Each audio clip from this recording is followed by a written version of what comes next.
Hello friends, तो आज का वीडियो आपके लिए काफ़ी इंपॉर्टेंट रहने वाला है क्योंकि आज की वीडियो में मैं आपको बताने वाला हूँ कि कैसे हमें एमसीक्यूज़ के लिए प्रिपरेशन करना है और कैसे हम एमसीक्यूज़ को सॉल्व कर सकते हैं।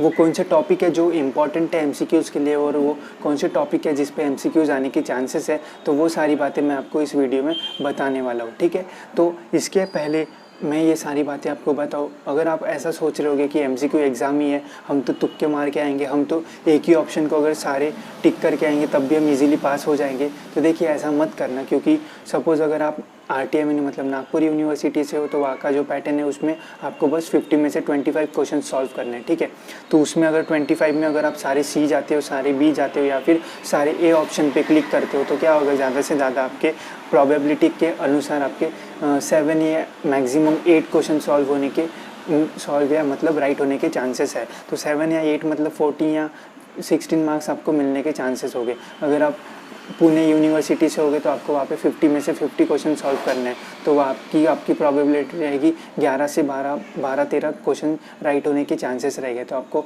एक क्वेश्चन का एक ही मार्क मिलेगा आपको, तो वहाँ पे आपको 13-14 मार्क्स ही मिल सकते हैं। तो ऐसा अगर करोगे तो ज़्यादा अच्छा नहीं रहेगा।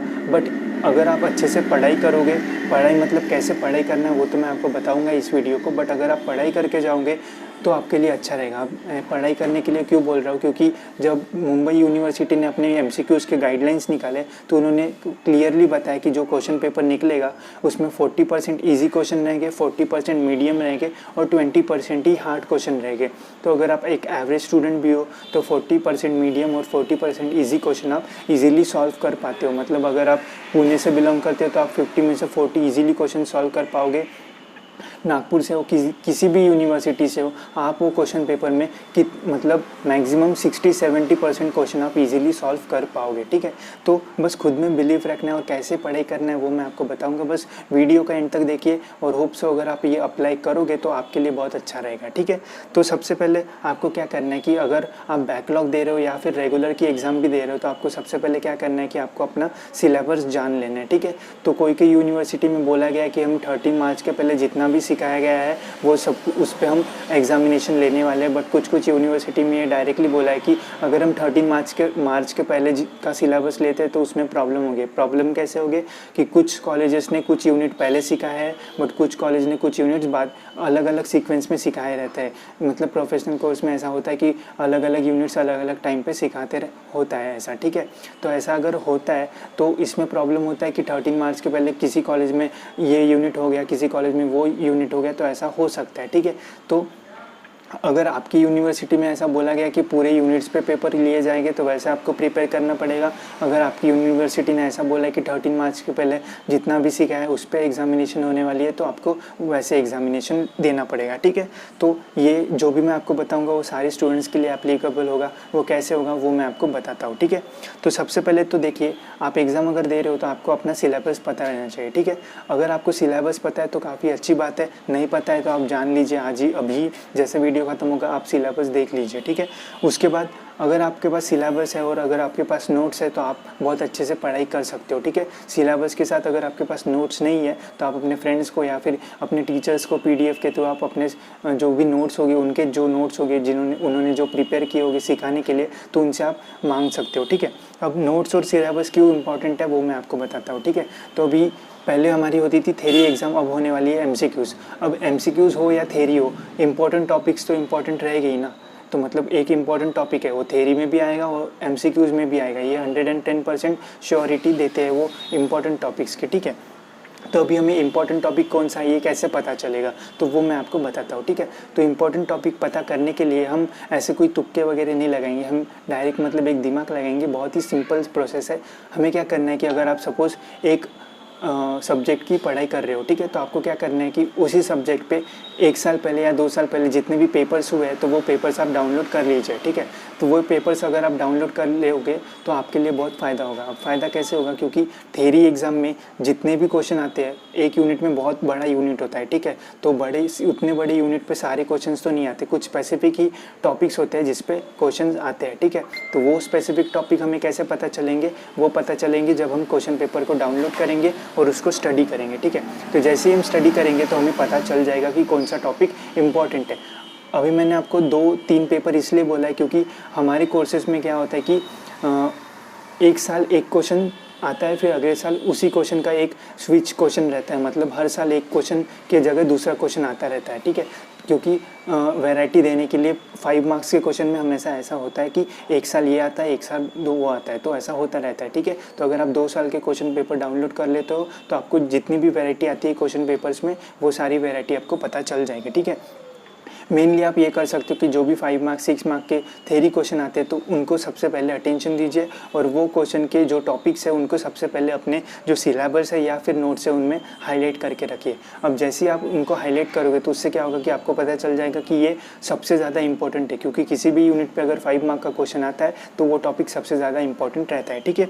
तो इंपॉर्टेंट टॉपिक अगर आपको पता चल जाएगा तो इंपॉर्टेंट टॉपिक को आपको बस पढ़ना है, ठीक है। तो उस टॉपिक को अगर आप पढ़ते हो तो ऐसा यूनिवर्सिटी के एमसीक्यू गाइडलाइंस में लिखा है कि जो भी हम एमसीक्यू सेट करेंगे वो हमारे जो भी मतलब रेफरेंस बुक्स रहते हैं उसमें से ही आएगा, तो ठीक है। तो अगर आप जिस भी यूनिवर्सिटी के होगे उस यूनिवर्सिटी के जो भी रेफरेंस बुक होगे जो यूज़ करते होगे वहाँ पे, तो वो रेफरेंस में से उस टॉपिक के बारे में जितना हो सकता है उतना आप पढ़ लीजिए। तो अगर आप ऐसे पढ़ाई करना स्टार्ट करते हो तो आपके लिए काफ़ी अच्छा रहेगा। बट सपोज़ आप विदाउट प्लानिंग अगर पढ़ाई कर रहे हो, आप रैंडमली सारे यूनिट्स पढ़ रहे हो, तो इससे आपको प्रॉब्लम होगा। प्रॉब्लम कैसे होगा? आप सारे यूनिट्स पढ़ोगे, जो भी क्वेश्चन आपके सामने आएगा तो आपको यही नहीं पता रहेगा कि ये कौन से यूनिट्स है। बट अगर आप मैंने जैसे बोला कि इंपॉर्टेंट टॉपिक चुन चुन के अगर आप पढ़ाई करोगे तो आपको ये तो पता रहेगा कि यार अगर इस टॉपिक पे क्वेश्चन आएगा तो आपको पता रहेगा ये यूनिट्स है और इसके बारे में मैंने थोड़ा कुछ पढ़ा था। अगर थोड़ा कुछ भी अगर आप पढ़ा होगा तो आप इजीली उस क्वेश्चन का आंसर दे दोगे, क्योंकि ऐसा बोला गया कि जो भी क्वेश्चन का आंसर रहेगा वो 100% राइट रहेगा और जो बाकी के 3 ऑप्शन है वो 100% रॉन्ग रहेगी। तो आप इजीली उस क्वेश्चन को गेस कर पाओगे अगर आपने उस टॉपिक के बारे में थोड़ा भी पढ़ा रहेगा तो। इसके अलावा आप इसमें भी ट्रिक्स लगा सकते हो, जैसे आप अपने फ्रेंड्स को बोल सकते हो कि तू ये टॉपिक कवर कर, मैं ये सब्जेक्ट को कवर करता हूँ। 2-3 दिनों बाद आप उनसे एक्सचेंज कर लो नोट्स अपने, उसने जो इंपॉर्टेंट निकाले वो आप ले लो, आपने जो निकाले वो उसको दे दो। तो उससे क्या होगा कि आपका टाइम भी बचेगा और आपके सामने जितने इंपॉर्टेंट क्वेश्चन है वो भी आ जाएंगे। तो इससे आपको पता चल जाएगा कि इस यूनिट में ये इंपॉर्टेंट टॉपिक्स है और उसी की अगर आप पढ़ाई करोगे तो आपको पढ़ना भी कम करना पड़ेगा, पढ़ाई भी कम करना पड़ेगा, और अगर उस पर क्वेश्चन आता है तो आप इजीली उस पर आंसर भी कर पाओगे।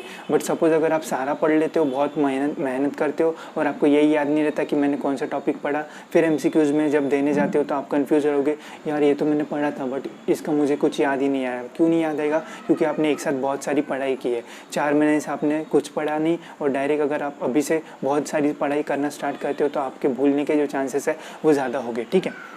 तो इस ट्रिक की कितनी प्रोबेबिलिटी होगी आंसर राइट लाने की या फिर हमें कितना याद रहेगा, ये हमें एग्ज़ाम देने के पहले ही पता चल जाएगा। कैसे पता चल जाएगा? क्योंकि जो मॉक टेस्ट होने वाली है उसमें आप ये ट्रिक का यूज़ कर सकते हो। उसके पहले आप पढ़ाई आपकी कंप्लीट हो जाना चाहिए तो काफ़ी अच्छा आपके लिए रहेगा। अगर आपकी मॉक टेस्ट के पहले ही ये सारी ट्रिक का यूज़ करके अगर आपकी पढ़ाई हो जाती है तो आपको मॉक टेस्ट में समझ आ जाएगा कि नहीं ये इंपॉर्टेंट टॉपिक था, इस पे क्वेश्चन आया था तो ये ट्रिक अच्छी थी। और ऐसा कभी नहीं होगा कि किसी भी इंपॉर्टेंट टॉपिक पे क्वेश्चन नहीं पूछा गया। अगर आप अच्छे से क्वेश्चन डाउनलोड कर लेते हो क्वेश्चन पेपर और अच्छे से हाईलाइट कर लेते हो सारे टॉपिक और सब कुछ पढ़ लेते हो तो मैं बोलता हूँ कि आप इजीली उस टॉपिक पे जो भी क्वेश्चन आया वो इजीली आप सॉल्व कर पाओगे। अब नागपुर यूनिवर्सिटी वालों के लिए ये प्रॉब्लम है कि उनको 50 में से 25 क्वेश्चन सॉल्व करने हैं, तो उनको थोड़ा प्रॉब्लम हो सकता है कि यार मैं कौन सा क्वेश्चन सॉल्व करूं। तो ये प्रॉब्लम पूरे यूनिवर्सिटी के साथ नहीं होने वाला क्योंकि उनको सारे क्वेश्चन सॉल्व करने हैं। बाकी यूनिवर्सिटी में भी जैसा पैटर्न होगा उसी हिसाब से आपको पढ़ाई करना पड़ेगा। बट ये जो ट्रिक है कि क्वेश्चन पेपर को डाउनलोड करना, उसमें से जो इंपॉर्टेंट टॉपिक है वो निकाल के अगर आप पढ़ाई करते हो स्पेसिफिक टॉपिक पे तो आप ज़्यादा मैक्सिमम क्वेश्चन सॉल्व कर पाओगे।